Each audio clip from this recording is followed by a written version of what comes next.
गुलाब यादव ने बड़ी तैयारी कर ली, फेसबुक, ट्विटर इत्यादि जहां पर है उन्होंने खूब लिखना शुरू किया कि अब वो उनको टिकट मिलने ही जा रहा है और वही वीआईपी के प्रत्याशी होंगे। लेकिन तेजस्वी यादव ने मुकेश सहनी को हरका दिया। अच्छा। चूंकि वो राजद से उनकी अदावत पुरानी है, उनकी पत्नी वो लड़ गए थे एमएलसी निर्दलीय चुनाव लड़ गए थे और उसके बाद राजद से उनको निष्कासित किया गया था।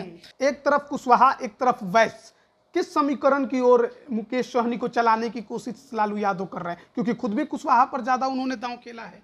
ये एनडीए के वोट बैंक में सेंधमारी की कोशिश है, मगर वो मतदाता भी तो देखता है कुछ कि इसको वोट देने से कितना जीतने की संभावना है। आप किसी जाति के उम्मीदवार को खड़ा कर दें तो वो ये तय निश्चित नहीं है कि वो उस अपनी जाति का वोट ले ही लेगा, जबकि उन्होंने खुद कहा था कि मैं और मेरे परिवार का कोई सदस्य चुनाव नहीं लड़ेगा, पार्टी के कार्यकर्ता लड़ेंगे। तो अब वो जरा बताएं कि जो 3-4 नाम चर्चा में आ रहे हैं वो उनके कब के कार्यकर्ता रहे हैं, कौन से कहाँ के कार्यकर्ता रहे हैं। इंडी गठबंधन की सरकार बन जाती है दिल्ली में तो कांग्रेस ने अपना अलग घोषणा पत्र जारी कर रखा है, तो वैसे में किसका घोषणा पत्र लागू होगा? कांग्रेस का घोषणा पत्र लागू करेगी पार्टी अपना कि राजद का घोषणा पत्र लागू होगा देश में? तो ये उलझन है और ये जनता को इस से भटकाने की कोशिश की गई है। बिजली देने का फैसला, फ्री में बिजली देंगे 200 वाट यूनिट, तो ये फैसला तो बिहार सरकार करेगी। आप केंद्र में सरकार बनाने का दावा कर रहे हैं तो बिहार को अकेले कैसे देंगे 200 यूनिट फ्री बिजली? केंद्र सरकार बिहार में अलग से तो कोई ये नहीं कर सकती कि सिर्फ बिहार के महिलाओं को दिए जाएंगे पैसे या बिहार के नौजवानों को रोजगार दिया जाएगा। तो ये नासमझी भरा घोषणा पत्र है। सिवान में शहाबुद्दीन की पत्नी ने, आप देखिए वहाँ सरफराज, हालांकि उनके भाई को टिकट दिया है लेकिन वो कह रहे हैं कि ये चापलूसी करने वाले लोगों को दिया है। और फिर यहाँ राज्यसभा सांसद जो इन्होंने इस्तीफा अशफाक करीम ने किया। ये 3 बड़े मुसलमान नेताओं ने उसको आईना दिखाया है राजद को। मगर सच ये है कि वो भी टिकट चाह रहे थे वैशाली से और अशफाक करीम भी कटिहार से चाह रहे थे। तो चुनाव में ये होता है, लोग पार्टी छोड़ के जाते हैं, मगर अब तो देर हो चुकी है। अब कि अगर हिना के खिलाफ किसी को खड़ा करें तो किसको खड़ा करें?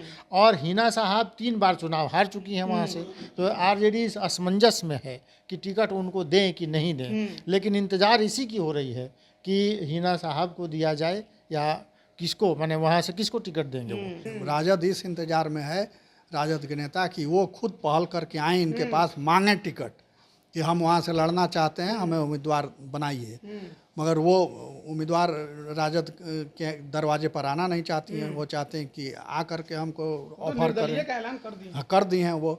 नमस्कार, आप लाइव बिहार देख रहे हैं। मैं हूँ राज मोहन तिवारी। एक बार फिर से आप सभी का स्वागत है हमारे खास प्रोग्राम खबरों से खबरदार में। एक नजर सुर्खियों पर अगर डालें तो देखिए, बिहार की राजनीति में आज सुबह सुबह नेता प्रतिपक्ष तेजस्वी यादव ने अपने घोषणा पत्र के जरिए बीजेपी पर बड़ा धमाका किया है। उन्होंने 24 वादों का अपना घोषणा पत्र जारी किया, जिसे परिवर्तन पत्र उन्होंने नाम दिया है। अब उनके इस घोषणा पत्र का बिहार की राजनीति में कितना असर पड़ेगा, कितना प्रभाव छोड़ेगा और जनता को कितना लुभाएगा, वो तो 4 जून को रिजल्ट में पता चलेगा। लेकिन उससे पहले तेजस्वी यादव की पार्टी राजद के लिए मुश्किलें लगातार बढ़ रही हैं, क्योंकि कई नेता तो बागी बनकर मैदान में हैं, लेकिन अभी भी पार्टी में इस्तीफे देने की झड़ी लगातार लगी हुई है। एक तरफ पूर्व सांसद अशफाक करीम ने बीते दिन पार्टी छोड़ दी, लालू यादव और तेजस्वी यादव पर गंभीर आरोप लगाए। आज पूर्व मंत्री वृषण पटेल ने भी पार्टी छोड़ दी है। तो ऐसे में अब चुनाव के वक्त जिस प्रकार के हालात राजद के अंदर हैं, उसका कितना प्रभाव पड़ेगा, कितना नुकसान पड़ेगा, इस पर भी विस्तार से चर्चा करेंगे। लेकिन बात एक बार फिर महागठबंधन के अंदर शामिल हुई वीआईपी पार्टी की, क्योंकि सुप्रीमो मुकेश सहनी तेजस्वी यादव के साथ खूब प्रचार प्रसार कर रहे हैं, लेकिन 3 सीटें जो उनको इंडिया गठबंधन में मिली हैं, अब तक किसी के नाम का अनाउंसमेंट नहीं हुआ है। लेकिन बड़ी खबर उन तीनों सीटों को लेकर वीआईपी खेमे से आई है, उस पर भी चर्चा करेंगे। और आखिर में आपको बता दें कि केंद्रीय मंत्री राजनाथ सिंह कल बिहार दौरे पर आपको नजर आएंगे। जमुई में चिराग पासवान के बहनोई अरुण भारती के लिए वो प्रचार प्रसार करते दिखाई देंगे। तो हमारे साथ विस्तार से बात करने के लिए 2 वरिष्ठ पत्रकार मौजूद हैं, रवि रंजन जी हैं और प्रवीण बागी जी हैं। सबसे पहले हम चर्चा करेंगे तेजस्वी यादव के जो वादों की सूची उन्होंने आज जारी की, परिवर्तन पत्र न्याय उन्होंने नाम दिया है, तो कितना असर पड़ने वाला है? परिवर्तन पत्र में 24 वादे किए गए हैं कि 2024 है में चुनाव हो रहा है, तो वो 24 वादे उन्होंने किए हैं जनता से। उसमें बातें तो अच्छी अच्छी की गई हैं, मगर पूरी घोषणा पत्र जो है उनका, न्याय घोषणा पत्र, वो बहुत हास्यास्पद बन गया है और सवालों के घेरे में है, क्योंकि ये बिहार विधानसभा का चुनाव नहीं है। शायद राजद ने इसे बिहार विधानसभा का चुनाव समझ के घोषणा पत्र जारी कर दिया। अगर मान लें सरकार बन भी गई, इंडी गठबंधन की सरकार बन जाती है दिल्ली में, तो कांग्रेस ने अपना अलग घोषणा पत्र जारी कर रखा है, तो वैसे में किसका घोषणा पत्र लागू होगा? कांग्रेस का घोषणा पत्र लागू करेगी पार्टी अपना, कि राजद का घोषणा पत्र लागू होगा देश में? तो ये उलझन है और ये जनता को इससे भटकाने की कोशिश की गई है। आप क्षेत्रीय पार्टी हैं, होना ये चाहिए था कि एक ही घोषणा पत्र होता इंडी गठबंधन का, या नहीं तो आप वैसी घोषणाएं करते, वैसा वादा करते जो आप पूरा कर सकें, लागू कर सकें उसको। बिजली देने का फैसला, फ्री में बिजली देंगे 200 वाट यूनिट, तो ये फैसला तो बिहार सरकार करेगी। आप केंद्र में सरकार बनाने का दावा कर रहे हैं, तो बिहार को अकेले कैसे देंगे 200 यूनिट फ्री बिजली, और बाकी देश का क्या होगा? वहाँ भी तो आपको देना पड़ेगा, और आप तो वहाँ दे नहीं सकते क्योंकि ये स्टेट का मसला है। तो ये सब चीज़ें जो तकनीकी रूप से हैं, वो लगता है कि पार्टी में बड़े बड़े अनुभवी नेता भी हैं, उनको ये मोटी मोटी बातें समझ में नहीं आई। ये देख करके बड़ा आश्चर्य होता है, हैरानी भी होती है। फिर नेताओं ने ये समझ लिया कि कुछ भी बोलते जनता को समझ में नहीं आएगा। लगता यही है कि, और जनता तो वैसे ही लोगों को पसंद भी करती है जो कुछ का कुछ बोल दें। उसी तरह उन्होंने महिलाओं को पैसे देने की बात की है, नौजवानों को नौकरी देने की बात की है, आर्थिक मदद देने की भी बात की है। तो ये सब आप केंद्रीय योजना के तहत न करेंगे तो ये पूरे देश में योजना लागू करनी पड़ेगी। केंद्र सरकार बिहार में अलग से तो कोई ये नहीं कर सकती कि सिर्फ बिहार के महिलाओं को दिए जाएंगे पैसे या बिहार के नौजवानों को रोजगार दिया जाएगा। तो ये नासमझी भरा घोषणा पत्र है, न्याय पत्र है, और बड़े नेताओं ने कैसे ऐसी चूक कर दी, कैसे ऐसा न्याय पत्र जारी होने दिया, ये आश्चर्य की बात है। मुझे हैरानी इस पर है। इंडिया गठबंधन का घोषणा पत्र होना चाहिए था, जैसा कि बागी जी ने कहा, लेकिन सवाल है कि राजद कार्यालय में ये पत्र जारी किया गया, ना कोई महागठबंधन इंडिया गठबंधन का दूसरा सहयोगी दल मौजूद था, केवल राजद के नेता लोग थे और बड़ी बड़ी घोषणाएं की गई हैं। और उन्होंने तो कहा कि देखिए 17 महीने में हमने कैसे नौकरी दे दिया, इसी प्रकार इसे भी लागू करेंगे। अब देखिए तेजस्वी यादव कह रहे हैं कि 1 करोड़ लोगों को नौकरी देंगे, मैंने 30 लाख का तो बना लिया, उन्होंने कहा 70 लाख वैकेंसीज हैं। तो ये कैसे उनको पता है कि केंद्र सरकार के किन विभागों में 70 लाख वैकेंसी है और वो कैसे लागू कर देंगे? बात तो यही है। बात यह है कि तेजस्वी यादव या विभिन्न पार्टियां, भाकपा माले ने अपना अलग मैनिफेस्टो दिया है, कांग्रेस का अलग मैनिफेस्टो। आज राहुल गांधी ने कहा कि एक झटके में देश से गरीबी खत्म कर दूंगा, माने सभी महिलाओं को, गरीब महिलाओं को, एक परिवार से एक महिला को 8,000 रुपया हर महीना हम देने लगेंगे और गरीबी अपने आप खत्म हो जाएगी। तो ये तो खेल मजाक है, माने मैनिफेस्टो। अच्छा, चुनाव शुरू हो गया, लोगों ने नामांकन भर लिया, अब माने वोट होने वाला है, अभी तक इनका मैनिफेस्टो नहीं बना है। क्या घोषणाएं हैं आपकी, क्या लेकर जनता के बीच आप जा रहे हैं, ये अभी कोई। अच्छा, क्षेत्रीय पार्टी को क्षेत्रीय मसलों को केंद्र में कैसे उठाएंगे, और जिन मसलों को, जिन उद्देश्यों के लिए पार्टी की स्थापना हुई, राजद की स्थापना केंद्र में सरकार बनाने के लिए नहीं हुई थी, बिहार के मसलों को करने के लिए। बिहार के मसले अपने जगह पर हैं और उनको मैनिफेस्टो में जगह नहीं दे के लंबी चौड़ी बातें कहना, बिजली दे देंगे, 1 करोड़ नौकरी दे देंगे, तो ये सब एक मजाक बना के मैनिफेस्टो को रखा है। जदयू ने तो सवाल उठाया है कि जिसके पास शून्य सांसद है वो केंद्र में योजनाएं लागू करने की बात कर रहा है, अपना घोषणा पत्र जारी कर रहा है। अच्छा, वो शून्य तो है और आगे भी हमको लगता है कि वो माने शून्य ही रहेगा। अच्छा, हाँ, उसी दिशा में बढ़ रहा है। और उन्होंने विशेष राज्य का दर्जा देने का वादा भी किया है। तो आप कैसे विशेष राज्य का दर्जा सिर्फ बिहार को दे देंगे? कई स्टेट में ये मांग उठी, तो वो स्टेट क्या चुप रह जाएंगे और आप दे देंगे, और बाकी के जो नेता वहाँ रहेंगे सरकार में, केंद्र सरकार में, अगर मान लेते हैं कि इनकी सरकार बन गई तो सिर्फ बिहार को कैसे देंगे आप? तो ये माने एक हैरानी भरा घोषणा पत्र ऐसा है। लोक लुभावन वादा है जिसके पूरे होने की उम्मीद तो नहीं है। सपने देखना अच्छी बात है, तो सपने दिखाए गए हैं जनता को। वैसे तमाम पार्टियां अब तक सपने ही दिखाती रही हैं कह रहे जनता हैं कि को। हमने 17 महीने में जो कहा था उसमें से 5 लाख रोजगार हमने नौकरी देकर दिखाया है, तो ये भी पूरा करेंगे। 5 लाख नहीं, जो शिक्षकों को नौकरी मिली है वही। सिपाही वाला नौकरी तो फर्जीवाड़ा था। जो ऑलरेडी ट्रेनिंग ले रहे थे सिपाही, उनको आकर बुला करके यहाँ गांधी मैदान में दोबारे फिर से नियुक्ति पत्र दिया गया। तो ये चाचा भतीजा ने गड़बड़ झाला किया आंकड़े बढ़ाने के लिए, तो उसी को 5 लाख गिन रहे हैं। मगर ये जरूर है कि तेजस्वी यादव का प्रयास था और उन्हीं के प्रयास से शिक्षकों को नौकरी मिली। इसमें नीतीश कुमार चाहे जो भी दावा कर लें, मगर उनके दावे में दम नहीं है।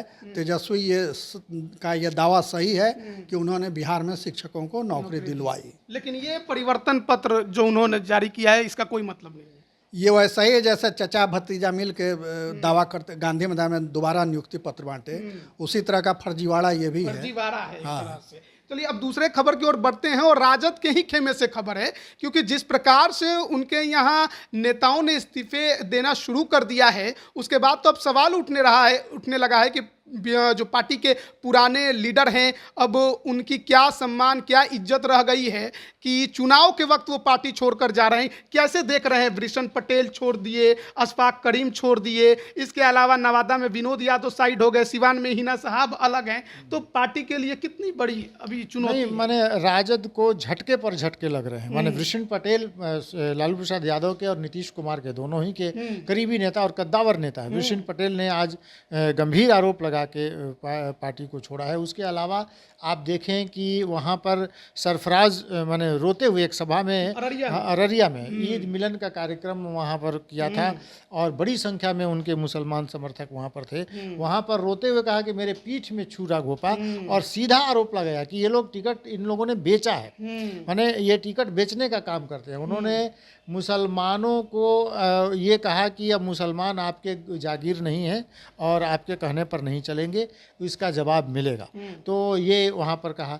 फिर आप देखिए पूर्व राज्यसभा सांसद अशफाक करीम ने इस्तीफा देते हुए यही सवाल खड़ा किया कि कहाँ गया आपका वो जो जाति जनगणना करा के और आपने ये कहा था कि जिसकी जितनी भागीदारी उसकी उतनी हिस्सेदारी, तो मुसलमानों की हिस्सेदारी कहाँ है? आप नहीं दे रहे हैं वो हिस्सेदारी।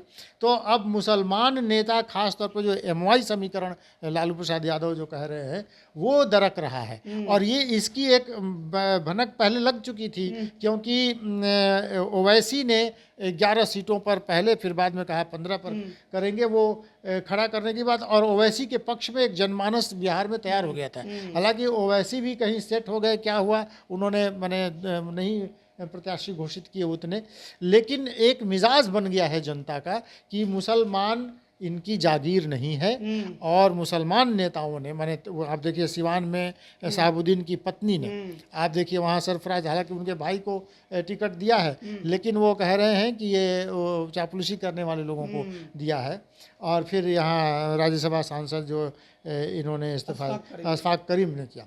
ये 3 बड़े मुसलमान नेताओं ने उसको आईना दिखाया है राजद को, तो राजद को बहुत बड़ा झटका लगेगा और इसका असर पड़ेगा। आप कैसे देख रहे हैं ये जो हो रहा है अभी राजद के अंदर? ये देखिए, काठ की हांडी बार बार नहीं चढ़ती। तो जो पार्टी अपना आधार वोट बढ़ाती नहीं है, दायरा उसका बढ़ाती नहीं है, उसका यही हश्र होता है जो राजद का आज हो रहा है। MY समीकरण इनका आधार वोट था, तो MY को छोड़ करके बाकी को आप नहीं ध्यान दीजिएगा। और अब तो MY को भी शिकायत हो रही है कि हमारी ओर भी ध्यान नहीं दिया जा रहा, तो बाकी पहले से ही आपसे मुंह फुलाए बैठे थे। अब जिनको आप अपना मानते थे उनमें भी नाराज़गी होने लगी। तो ये उसके दरख्ते आधार का एक मतलब झलक है, वो झलक दिख रही है। वैसे इन नेताओं के पार्टी छोड़ने का कोई बहुत मतलब नहीं है। अच्छा। क्योंकि ये लोग टिकट के प्रत्याशी थे, टिकट नहीं मिला, उम्मीद थी कि टिकट मिल जाएगा, नहीं मिला तो नाराज़गी है। उस नाराज़गी में पार्टी छोड़ रहे हैं, चाहे वो ब्रिशन पटेल हों चाहे अशफाक करीम हो, दोनों टिकट चाह रहे थे। हालांकि उन्होंने, ब्रिशन पटेल ने कई गंभीर सवाल उठाए हैं कि मुन्ना शुक्ला जैसे लोगों को और अशोक महतो की पत्नी को टिकट दिया जा रहा है, तो पार्टी अपने उद्देश्य और नीति से भटक गई है। तो ये एक सवाल है कि आप जो कार्यकर्ता हैं उनको टिकट न दे करके और बाहर से लाए लोगों को टिकट दे रहे हैं, और वो भी अपराधी छवि वालों को टिकट दे रहे हैं। तो ये उन्होंने एक मुद्दा उठाया है, मगर सच ये है कि वो भी टिकट चाह रहे थे वैशाली से, और अशफाक करीम भी कटिहार से चाह रहे थे। तो चुनाव में ये होता है, लोग पार्टी छोड़ के जाते हैं, मगर अब तो देर हो चुकी है, अब तो वो कहीं दूसरे दल से भी टिकट नहीं ले पाएंगे। और सीमांचल का जो सवाल है, तो सीमांचल के नेताओं में लगता है कि मंच पर रोने की होड़ मची हुई है। पहले पप्पू यादव बार बार रोए, कई बार रोए, और अब सरफराज अहमद रो रहे हैं, सरफराज आलम रो रहे हैं। तो अभी उन्होंने पहली बार रुदन किया है, अब और हो सकता है आगे और रोएं। तीसरे चरण में वहां पर चुनाव होना है, आज नामांकन भी शुरू हो गया है 12 तारीख से। बिल्कुल हो गया, और उन दोनों भाइयों की अदावत पुरानी है, छोटे भाई बड़े भाई की। शुरू हो गई। हाँ, जब से वो तस्लीमुद्दीन साहब का देहांत हुआ, उसके बाद से उनकी विरासत कौन संभाले, उनका ताज किसके सर पर जाए, इसको लेके दोनों भाइयों में होड़ मची हुई है। तो माँ के हस्तक्षेप से पिछले बार मामला सुलझा था, तो छोटे भाई को टिकट मिला, फिर बड़े भाई मंत्री बने, ये सब हुआ मामला। मगर उसके बाद फिर वो तालमेल उनके बीच गड़बड़ा गया, तो छोटे भाई को टिकट मिल गया। चीज़ देखने वाली है कि सरफराज आलम, शहनवाज आलम दोनों को ही मौका मिला है। आरजेडी ने दिया है। 2019 में सरफराज आलम को लोकसभा का टिकट मिला था, हार गए। 2020 में आरजेडी ने उन्हें जोकीहाट का टिकट दिया था, अपने ही भाई से हार गए। तो लगातार हार रहे थे। शहनवाज AIMIM के टिकट पर चुनाव जीत गए जोकीहाट में। तो जाहिर है राजद भी देखेगी कि हार और जीत वाला कैंडिडेट कौन है। बिल्कुल, जिसमें जीतने की संभावना होगी तो कोई भी पार्टी उसी को टिकट देगी। सिर्फ आप फलाने के बेटा हैं या फलाने के बड़े भाई हैं तो इस नाते तो टिकट मिलेगा नहीं। कि उस क्षेत्र में तस्लीमुद्दीन साहब के नाम पर ये लोग राजनीति करते हैं, वोट भी इन लोगों को मिल जाते हैं, मगर कोई बहुत भविष्य उन लोगों का नहीं है। अच्छा, सरफराज जी का बहुत बड़ा भविष्य आपको नहीं दिखाई देता है। बिल्कुल। तो देखिए, अभी आरजेडी के अंदर तो हो हल्ला मचा हुआ है, लेकिन इस हो हल्ला के अंदर देखिए कि 22 सीटों पर कैंडिडेट की घोषणा कर दी, लेकिन एक सीट सिवान की अभी तक फंसी हुई है। उसके पीछे क्या कारण है? क्या पूरा मामला फिर हिना साहब पर जाकर ही बैठ गया है? पूरा मामला केंद्रित वहीं है। हिना साहब ने पहले ही कह दिया कि मैं निर्दलीय लड़ूंगी। उसके पहले वो लोग इंतज़ार करते रहे कि राजद की तरफ से उनको कोई संकेत मिले या कुछ कहा जाए, लेकिन जब हिना साहब ने ये कह दिया कि हम निर्दलीय लड़ेंगे, और भाकपा माले की भी उस सीट पर नज़र थी, भाकपा माले भी चाहता था कि वहाँ से उनको टिकट मिल जाए, लेकिन वो सीट ये आरजेडी अब ये तय नहीं कर पा रही है कि अगर हिना के खिलाफ किसी को खड़ा करें तो किसको खड़ा करें। और हिना साहब 3 बार चुनाव हार चुकी हैं वहाँ से, तो आरजेडी इस असमंजस में है कि टिकट उनको दें कि नहीं दें। लेकिन इंतज़ार इसी की हो रही है कि हिना साहब को दिया जाए या किसको, माने वहाँ से किसको टिकट देंगे, वो अभी ये तय नहीं कर पाए हैं। इसके पीछे बात यही है कि अगर हिना साहब को भी नाराज़ कर गए तो मुसलमान वोटरों में एक बड़ी नाराज़गी होगी, और आरजेडी को बिहार के सभी सीटों पर जहाँ जहाँ वो लड़ रहे हैं वहाँ उनको मुश्किल होगी। तो लग रहा है कि सिवान इतना बड़ा प्रभाव छोड़ने वाला सीट है जो पूरे बिहार में मुसलमान वोटों को एक साइड कर देगा। नए शहाबुद्दीन अब इतिहास बन गए हैं। उनके परिवार की अब वक़्त नहीं रही सिवान में भी। वक़्त रहती तो उनके रहते उनकी बेगम कैसे हार जाती चुनाव, और लगातार 3 चुनाव हारी। अब सिवान के लोग फिर उस दौर में लौटना नहीं चाहते जब शहाबुद्दीन का राज था और जिस तरह से आतंक था, वहाँ भय का माहौल था। तो उन दिनों को याद करके लोग सिहर उठते हैं। अब उस दौर में वापस नहीं लौटेंगे। तो वो इंडिपेंडेंट लड़ें या राजद के टिकट से लड़ें, उनको तो अब जीतना नहीं है। मगर राजद को ये लग रहा है कि पुराना रिश्ता है, मुस्लिमों में थोड़ा सा उनका असर होगा और एक ख़राब मैसेज जाएगा। असर से ज़्यादा मैसेज ख़राब जाएगा कि अब साहेब नहीं रहे तो उनकी पत्नी को इन लोगों ने भुला दिया या दूसरा कैंडिडेट वहाँ से दे दिया। मगर वो राजद से टिकट मांगने आएंगी नहीं, और राजद उनको अपना कैंडिडेट देने के लिए पहल करेगा नहीं। राजद इस इंतज़ार में है, राजद के नेता, कि वो खुद पहल करके आएँ इनके पास, मांगें टिकट कि हम वहाँ से लड़ना चाहते हैं, हमें उम्मीदवार बनाइए।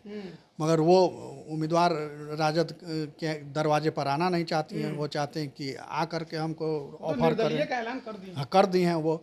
तो इसलिए अब वो क्लोज चैप्टर है और राजद को वहाँ कोई उम्मीदवार मिल नहीं रहा है। ये संकट है। राजद को दूसरे जगहों पर भी संकट है, जैसे वीआईपी को संकट था वैसे ही इनको भी संकट है, कांग्रेस को भी संकट है कि उम्मीदवार मिल नहीं रहे हैं। तो अब इंतज़ार में है कि कोई मिल जाए मालधनी जो कुछ खर्चा वर्चा दे चुनाव का, तो चुनाव लड़ ले। अच्छा, उसका भी इंतजार है। उसका भी इंतजार है। देखिए, तो जब बात वीआईपी की छिड़ी है तो उनकी भी चर्चा कर लेते हैं। महागठबंधन में शामिल हुए तो 3 सीटें उनको मिल गई, और मोतिहारी, गोपालगंज, झंझारपुर। अब देखिए, इन 3 सीटों को लेकर कई खबरें आ रही हैं कि कौन कहां से उम्मीदवार हो सकता है। इस पर क्या कुछ है? देखिए, एक तो घोषणा कल हो गई थी, जो हम लोग बातचीत भी कर रहे थे कि गोपालगंज में कोई मनोज राम जो सासाराम से चुनाव लड़े थे पिछले बार बहुजन समाज पार्टी के, उनको टिकट मिल गई है। लेकिन अचानक ये फैसला बदल गया है और अब चर्चा दूसरी है।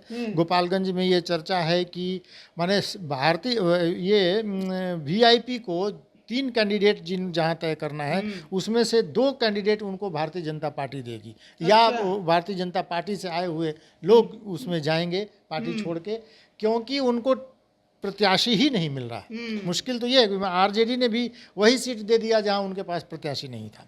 गोपालगंज में पहले ये गुलाब ये यादव हैं, क्षमा करें, झंझारपुर में गुलाब यादव ने बड़ी तैयारी कर ली। फेसबुक, ट्विटर इत्यादि जहाँ पर है उन्होंने खूब लिखना शुरू किया कि अब वो उनको टिकट मिलने ही जा रहा है और वही वीआईपी के प्रत्याशी होंगे। लेकिन तेजस्वी यादव ने मुकेश सहनी को हड़का दिया। अच्छा। चूँकि वो राजद से उनकी अदावत पुरानी है।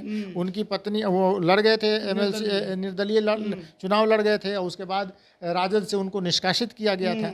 अब जो है वो ये उन्होंने कह दिया कि हम ही वहाँ के प्रत्याशी हैं। लेकिन ये जब मुकेश सहनी ने उनको हड़काया, तो ये मुकेश सहनी को तेजस्वी ने हड़काया, तो अब ये फैसला बदल गया है। अच्छा। अब ये कहा जा रहा है कि संघ का कोई ये मांझी ये हैं, क्षमा करें, सुमन महासेठ हैं। ये पुराने माने भाजपा के कार्यकर्ता हैं, वो संघ के कार्यकर्ता हैं, और उनको सुमन महासेठ को वहाँ से लड़ाने की तैयारी हो रही है, ये चर्चा है।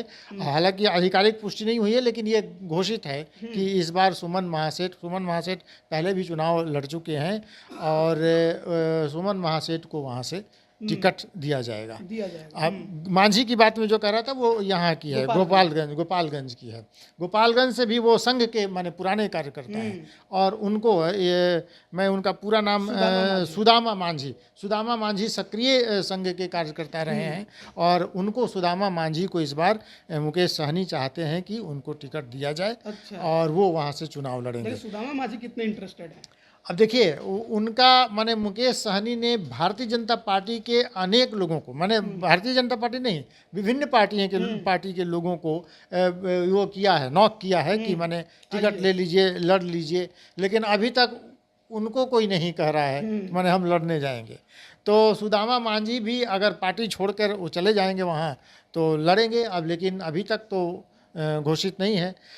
प्रीति वो मोतिहारी में जो थी मेयर थी, उनके पति के बात चल रही थी, राजेश, लेकिन अब बात चल रही है कि राजेश कुशवाहा हैं जो केसरिया के विधायक रह चुके हैं, तो वहाँ से राजेश कुशवाहा को टिकट देने की बात हो रही है। लेकिन ये बात हो रही है, क्या उनकी सेटिंग हो गई? क्या लोगों ने, जो आप कह रहे हैं कि उनकी डोर अभी तक किसी ने थामा नहीं है, तो अभी तक डोर थामने के लिए कोई तैयार नहीं है। अब अगर कोई सेटिंग हो जाए, कोई बातचीत बन जाए, तो ये 3 लोगों के नाम की बात, मैंने वहाँ से मोतिहारी से राजेश कुशवाहा, और आपको गोपालगंज से सुदामा मांझी, और झंझारपुर से आपको सुमन महासेठ, ये 3 लोगों के नाम की चर्चा है। ये 3 लोग वहाँ से चुनाव लड़ेंगे। देखिए, मुकेश सहनी कहाँ अति पिछड़ा की बात करते थे, कहाँ मल्लाहों की, निषादों की बात करते थे, लेकिन टिकट देने की बारी आई तो अभी तक तो कोई निषाद का नाम सामने नहीं आया है।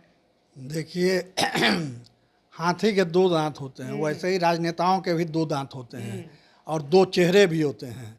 तो जनता के बीच जब वो घूमते हैं तो एक अलग चेहरा लगाकर घूमते हैं, मुखौटा लगाकर घूमते हैं। तो वही मुखौटा जो बात कह दिया वो हकीकत में नहीं उतर पाती है। जो ओरिजिनल चेहरा कोई बात कहता है तो कोशिश होती है कि उस पर अमल किया जाए। तो ये घोषणाएं हैं सिर्फ कि निषाद जो हैं वो हमारे साथ जुड़ें और हमारी दावेदारी बने, दूसरों को हम दिखला सकें कि निषादों के नेता हैं, ताकि एक पॉलिटिकल बार्गेनिंग में, सौदेबाजी में उसका लाभ ले सकें। और हालत ये है, सबके सामने है कि उम्मीदवार नहीं मिल रहे हैं। बड़ा बड़ा दावा करते थे और उम्मीदवार उनको नहीं मिल रहे हैं आज, और जो मिल भी रहे हैं वो सब दूसरे आयातित उम्मीदवार हैं। उनकी पार्टी के कोई वर्कर नहीं है, कोई नेता नहीं, जबकि उन्होंने खुद कहा था कि मैं और मेरे परिवार का कोई सदस्य चुनाव नहीं लड़ेगा, पार्टी के कार्यकर्ता लड़ेंगे। तो अब वो जरा बताएं कि जो 3-4 नाम चर्चा में आ रहे हैं वो उनके कब के कार्यकर्ता रहे हैं, कौन से कहाँ के कार्यकर्ता रहे हैं। तो ऐसे उन्हीं के खिलाफ वो बोल भी रहे हैं, माने भारतीय जनता पार्टी के खिलाफ लगातार बोल रहे हैं, और जो कैंडिडेट उनको मिल रहा है वो भारतीय जनता पार्टी का। तो यही राजनीति की विडंबनाएं हैं, और ये जनता को समझना होगा ये चीज़। सबसे बड़ी बात है कि जनता समझती नहीं है।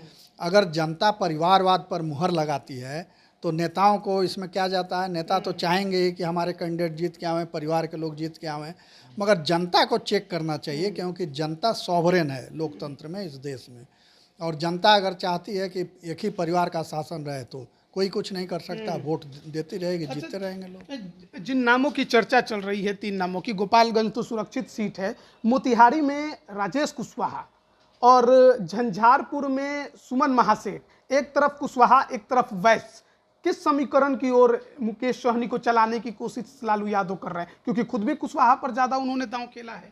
ये एनडीए के वोट बैंक में सेंधमारी की कोशिश है, मगर वो मतदाता भी तो देखता है कुछ कि इसको वोट देने से कितना जीतने की संभावना है। आप किसी जाति के उम्मीदवार को खड़ा कर दें तो वो ये तय निश्चित नहीं है कि वो उस अपनी जाति का वोट ले ही लेगा, उसमें कितना दम है। अगर दम है तो अपनी जाति के अलावा दूसरी जाति का वोट भी समेट लेगा, और दम नहीं है तो अपनी पार्टी वाले भी नहीं पूछेंगे, अपने घर वाले भी वोट नहीं देंगे। कई बार तो ऐसा होता है कि घर वाले भी दूसरे उम्मीदवार को वोट देते हैं। तो सिर्फ जातीय समीकरण बैठाने से नहीं, उन नेताओं की जाति धरती पर कितनी पकड़ है, क्षेत्र में कितनी पहचान है, कितना रसूख है, ये सब कई मुद्दे काम करते हैं उसमें। तो उन मुद्दों को देखना पड़ेगा। सिर्फ जाति के उम्मीदवार खड़े कर देने से और ये मान लेना कि उस जाति का वोट हम खींच लेंगे, ये बिल्कुल कोरी गपबाजी है। तो देखिए, बिहार की राजनीति में हर दिन कुछ ना कुछ नया हो रहा है। तेजस्वी यादव वादे कर रहे हैं तो दूसरी तरफ पार्टी में लगातार इस्तीफे बड़े नेताओं के देखने को मिल रहे हैं। मुकेश सहनी कह रहे हैं कि कैंडिडेट हम वैसा देंगे जो चुनाव जीत सके, हारने के लिए चुनावी मैदान में नहीं उतरे हैं। लेकिन जिस तरीके के नाम निकलकर सामने आ रहे हैं, ऐसे में ना उनका कोई समर्थक नजर आ रहा है ना कोई कार्यकर्ता। सुमन महासेठ जरूर पहले मधुबनी से 2020 में वीआईपी के टिकट पर विधानसभा चुनाव लड़े थे, लेकिन फिर पार्टी छोड़कर बीजेपी में शामिल हो गए थे। अब फिर वो वापस वीआईपी का दामन थामते आपको नजर आएंगे। वहीं दूसरी तरफ मोतिहारी में आरजेडी के पूर्व विधायक राजेश कुशवाहा के नाम की चर्चा ज्यादा तेज है, तो गोपालगंज में बीजेपी के पूर्व जिला मंत्री सुदामा मांझी के नाम की चर्चा है। अब देखिए कि मुकेश सहनी आखिरकार आधिकारिक घोषणा इसकी कब करते हैं, क्योंकि अगर चुनाव की बात करें तो झंझारपुर में चुनाव तीसरे चरण में है, जिसका नामांकन शुरू हो गया है, लेकिन गोपालगंज और मोतिहारी में जो चुनाव है वो छठे चरण में, अभी उसमें समय बचा हुआ है। तो आगे के भी अपडेट हम हम आप तक पहुंचाते रहेंगे। बने रहिए लाइव बिहार के साथ। आप सभी का बहुत बहुत धन्यवाद। लाइव बिहार यूट्यूब पर सब्सक्राइब और फेसबुक पर लाइक जरूर करें।